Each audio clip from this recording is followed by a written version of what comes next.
And this is a how-to video on how to repair any kind of stretched wiring. Number one, you have to locate where the wire is stretched apart. In my case, I used a voltage diode. I'll show you that in another video, but just to make sure your wire is actually making connection, the voltage diode, I should have one out here, but I don't. It has a little point on the one end, and when you make connection and there's good wiring, the voltage meter will jump up. But if there's no wiring, of course, it's not going to do anything, and that's where your dead spot usually is. So again, if you locate it, and I use heat shrink tape. You can see this here. I've cut it down to size. Um, they're pretty simple, straightforward. The white's white, red's red.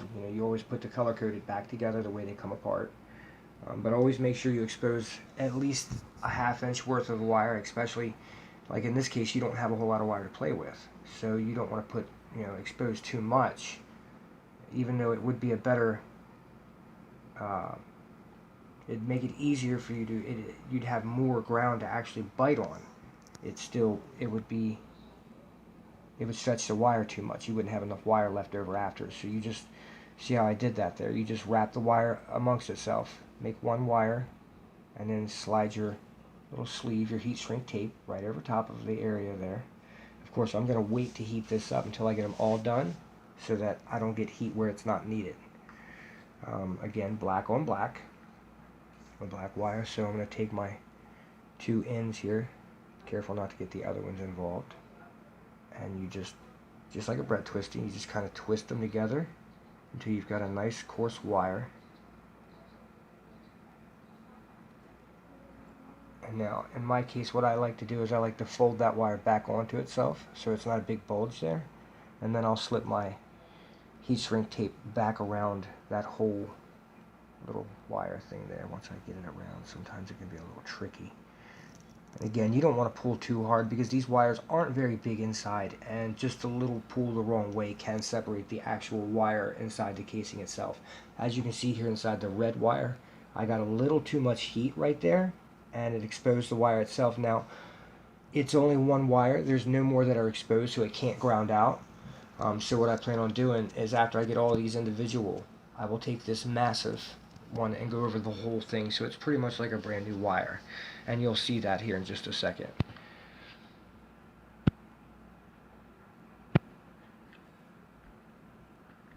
Again, twisting the wires together, making sure that it looks like one wire after you're done twisting it. Don't over twist it, because you can fray those wires off and you'll have to start it all over again. That's a pain. So I always slide my heat shrink tape halfway in the middle. That's why I'm feeling to feel where that connection's actually at. Now we're at the part where I can actually shrink the tape around it. You simply take it here, push this other stuff out of the way, making sure my connection's still in the middle, and run your lighter right over top of the whole thing here. And that just shrinks the tape right to the wire. It makes it waterproof, dirt proof, and for the most part it keeps it from pulling back apart again. That's the black one done. Get this red one out of the way here, and again, where's my connection in there? It is right there, so that's good. Push this wire out of the way over here. And you see that tape is flexible and everything. It's still a little bit hot, so just get it out of the way.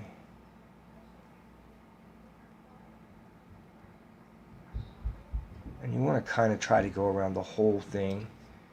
Sometimes it's a pain in the butt, especially like if you're in close quarters like this, obviously. Yeah, the farther you go around the whole tube, instead of just on the one side like I was doing a second ago, the better off your seal is going to be. See, now that looks a lot cleaner and better. Now, again, you see the bare spot there. I'm not even worried about that, because what I'm going to do, help those along at cooling, is I will pull these up to where the most part is divided, kind of, and then I will take this whole casing here and slip it right around all of them. Once I get this down around all of them without boogering anything, You see, it can be tricky because obviously this sleeve is just big enough to fit around all three of these wires. It's just taking a little finesse here to get it in. And that's what a lot of things require in this world anymore, is finesse and time. Okay, so we can squeeze that together there, pinch it, and then this should, hopefully, we can get this to work right up over top of all of these wires. Because I don't want to have to use black tape. It was the purpose of getting shrink wrap. Okay, that should be good right there. Button up against the casing of the old wire. And again, this is why it's so important for you to shave your wires properly and everything, because obviously I didn't, and I left this little nipple here sticking out, and it's stopping my shrink tape from wanting to go all the way where I want it to be, but I got it. I believe I got it to where I can work with that. Yeah, so now let's just get this casing shrink tape all the way around this whole thing here, and it's going. It's just taking its sweet time. All right, now I want to kind of get that where I can push this back in there. So I got it. Oh wow, yeah, I don't want to leave anything exposed here, so we're going back just a little bit. And I may have to put another piece of shrink tape on this, but I don't think I should, because, yeah, no, there's plenty of good, that'll bite right on that. And again, this outside one mainly is just for the looks. I mean, I know it will help stop some of the water and dirt from getting inside there. Plus, it does add that solid wire kind of look to it.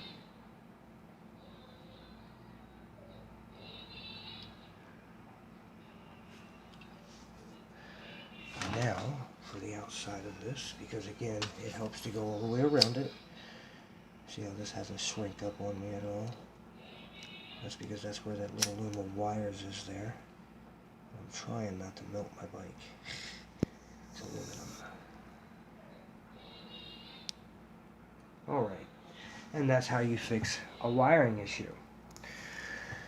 And I will probably, I'm going to wrap black tape around this. Let me grab that. Because as a DIY guy that does a lot of his own things, I know it's always better to overshoot and make it than undershoot and have a problem. So for anyone and everyone, I know I've touched a few people out there. A couple of people have bought these bikes specifically because they seen mine, they liked it, they asked me about it. I gave them the information, and a couple of days later, they showed up with their very own. And the more people I can get to buy one, the better off I will be, because, well, let's face it, the more people there are, the more it opens up for that kind of person. Bike parks. Here in town, we have no bike parks. There aren't even really any good trails around this area to ride your bike. My son is the one doing the filming. He can tell you all. I don't give out my location, but for those of you who know me, you know what I'm talking about. If you're a junkie, there's places for you to go and shoot up. Doctors will even assist you.